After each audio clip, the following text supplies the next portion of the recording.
An update today on the situation at Grandview Speedway and Copart's bid to buy the facility, plus schedule updates for Lucas and the Outlaws, tonight's Flow Series show, and more. Let's go.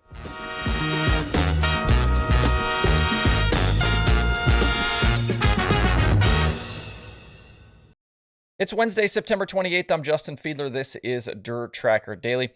It was just about a month ago that we first talked about the future of Grandview Speedway being on shaky ground as the facility owners had an agreement in place to sell the track to auto salvage and auction company Copart.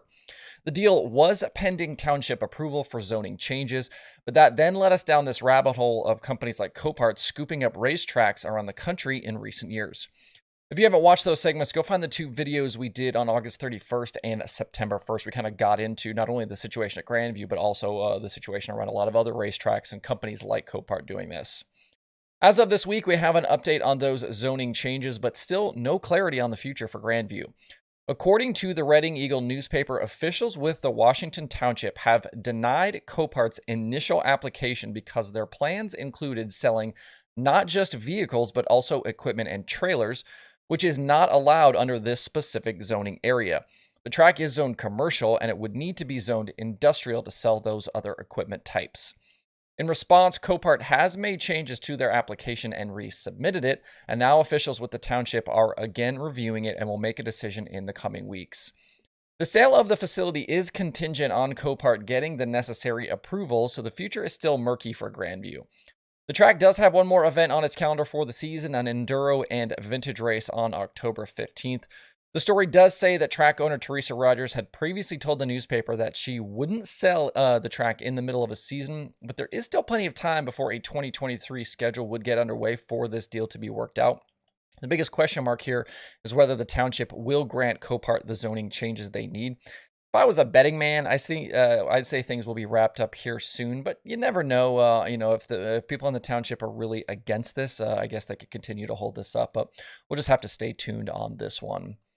In other racetrack news from the past few days, Selinsgrove Speedway in Pennsylvania has a new promoting group that has signed a 10-year deal with the local fair board to operate the track. Stephanie Baker and her sons Ethan and Reese Stutz have formed ERS Promotions, and they are taking over from the previous group that was promoting the racetrack that included Mike Hefner, Todd Benner, Brian Scandal, Steve Inch, and others. The current deal doesn't expire until December 31st, but Baker has already started working on 2023, including reaching out to sanctioning bodies for scheduling and working to retain current track employees. She told Jeremy Elliott and SprintCarUnlimited.com that she wants to work with the other area tracks and not divide cars and fans each weekend. That includes places like Williams Grove, Port Royal, and Lincoln. Hopefully this new deal will provide some stability to that racetrack going forward. There's obviously been a ton of rumors and all kinds of stuff around Selinsgrove here lately. The Hollywood Sprint Car Series was supposed to be in action last night. They're supposed to have their second ever event at Wayne County Speedway, but a couple of rain bands rolled through late in the day yesterday and ruined the racing for the night. The event has been canceled. Refunds will be issued if you were there. It sucks because they were going to have a really good field, and it looked like the fans were out to support that show as well. If you had purchased a ticket last night, like I said, you will be refunded. So barring any late season schedule additions now, obviously we didn't know that this race was going to happen, so maybe some other races could be possible, but barring any of that, we won't see the High Limit Series now until it goes all out for 2023.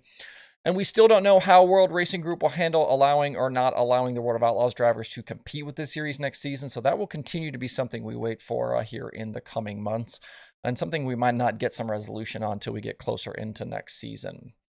And a quick update on something we talked about yesterday. Jimmy Johnson spent some time in Alex Bowman's sprint car, but it was not at Carolina Speedway. They were over at the 3/8 mile East Lincoln Speedway. That is north and west of Charlotte. Jimmy got some laps, and it looks like they did some filming as well for sponsor Ally Bank. Hopefully this means we'll see Jimmy venture into some dirt starts next season. Either way, though, pretty cool to see a guy like Jimmy Johnson get into a 410 sprint car and be able to cut some laps. In some schedule news today, the Lucas Oil Late Model Dirt Series has canceled the Friday night show at Raceway 7 in Ohio. They had heavy rains that have left the facility saturated. The Thursday night running of the Hillbilly 100 at Tyler County is still on as scheduled, as is Saturday's Pittsburgher at Pittsburgh's Pennsylvania Motor Speedway. With Raceway 7 canceled, just 5 nights now remain for Lucas in 2022. We'll talk about the Tyler County race over on tomorrow's show. And also with Hurricane Ian and its effects bearing down on the Southeast this weekend, the World of Outlaws Late Model Series has canceled their upcoming races at both Cherokee and Sonoya. It's supposed to be at Cherokee Friday and Sonoya on Saturday. We won't see the Outlaws again until October 21st at Humboldt Speedway in Kansas. That race begins a race weekend in Kansas and Missouri, and then from there, only the 3 nights at our World Finals remain. I think this should make the pass to the championship just a little bit easier here for Dennis Erb Jr. If you want some late model racing tonight, don't forget the FloRacing Night in America series is back in action. They're headed to Atomic Speedway in Ohio for $22,000 to win and $1,000 to start. We last saw the Flo series a few weeks ago at Fairbury, where Bobby Pierce topped Frank Heckenash Jr. With 4 race nights left, Brandon Shepard has a pretty sizable points lead over Mike Marlar and Pierce. And barring him not showing up, he should be in line for this title. If he does maintain perfect attendance, and I think right now he does, that's $75,000 coming his way. If not, he'll get $30,000. Tonight's show will have another good field, and will include Kyle Larson back in a late model. We haven't seen Young Money with fenders on dirt since the Prairie Dirt Classic at Fairbury back on July 30th. And he hasn't run a Flo show since April 27th at Brownstown. But Larson did win the Flo opener at Eldora. That was on April 26th.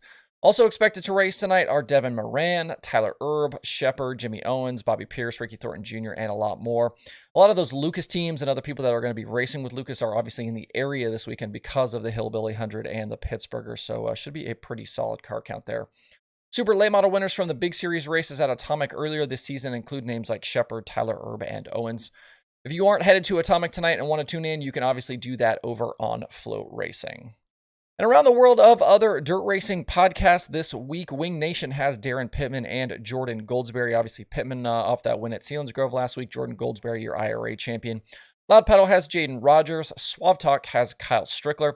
Passing Points has Shelby Hinton. QuickTime has Troy Renfro. And there are new episodes of The Dirt Reporters, The Dirt Nerds, and Dirt Tracks and Rib Racks. To see the full list of shows and episodes, head over to dirttracker.com/podcasts. And the streaming schedule has 2 shows on it today. Both of those, again, over on FloRacing. They've got the Flo late models from Atomic Speedway and FloRacing 24/7. To see the full daily streaming schedule with links to watch, visit dirttracker.com/watch tonight. That's it for the show today. Have a good Wednesday. Please hit that like button and subscribe to the show if you don't do that already. You can do that on YouTube or any of the podcast platforms where you tune into the show. Thanks, everybody, for tuning in. We'll see you tomorrow for more Dirt Tracker Daily.